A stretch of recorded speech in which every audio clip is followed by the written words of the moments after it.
Hello বন্ধুরা, তোমাদের একটা গল্প শোনাচ্ছি। দুই বন্ধু ছিল। এক বন্ধুর কাছ থেকে অনেক টাকা ধার নিয়েছিল। এখন যে ধার নিয়েছে দিতে পারছে না। ওই বন্ধু যার কাছ দিয়ে নিয়েছে খুব তাগেদা করে যাচ্ছে দিনের পর দিন, মাসের পর মাস, বছরের পর বছর। ওই বন্ধু আর দিতেই পারছে না।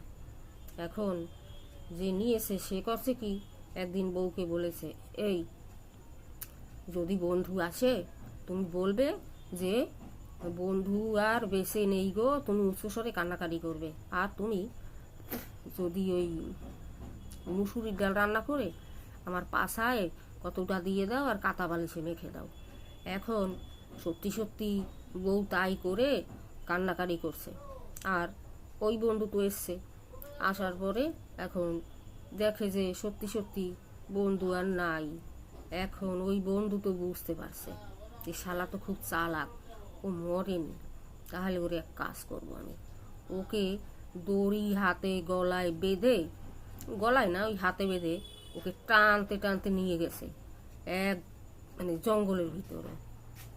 নিয়ে যাওয়ার পরে এখন ইটের ভিতরে ওরে নিয়ে ওখানে ফেলে রেখে আর ওকে টেনে নিয়ে যাচ্ছে। আর ও মনে মনে ভাবছে, আমার যে কি ব্যথা লাগছে, আমি কেন যে মরা ছল করলাম। এখন ওই বন্ধু গাছে উঠে বসে রয়েছে যে দেখবে ও কি করে। ইতিমধ্যে রাত হয়ে গেছে। এক ডাকাতের দল তারা যাচ্ছে, বলে কি আজকে যাত্রাটা ভালো হবে, এই লাশ দেখে যাচ্ছি। সত্যি সত্যি ওরা কি করেছে, ওই লাশ দেখে যাওয়ার ফলে ওরা খুব ডাকাতি ভালো করেছে।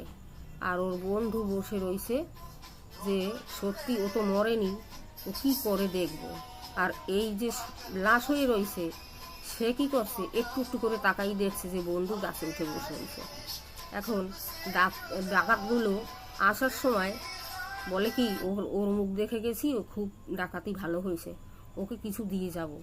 বলে সেটাই তো ঠিক। এখন বলে তাহলে ওরে কি করে দেব, ও তো জীবিন তো নাই, ও তো মৃত, তাহলে কি করে দেব। বলে কি, একজন বলে কি হাতে দে, আর একজন বলে কি না না হাতে না, ওর পোদে দে। এখন সত্যি সত্যি ওর পোদে দেবে, এমনি কাপড় তুলে সবে পোদে দেবে বলে এরকম একটা আইটেম নিয়েছে। এর মধ্যে মোরা লাফ দিয়ে উঠে বলে কি, না না পোদে না হাতে দাও, আমার হাতে দাও। এখন ডাকাতরা সব ফেলে ফুলে দে দৌড়। বন্ধুরা, আমার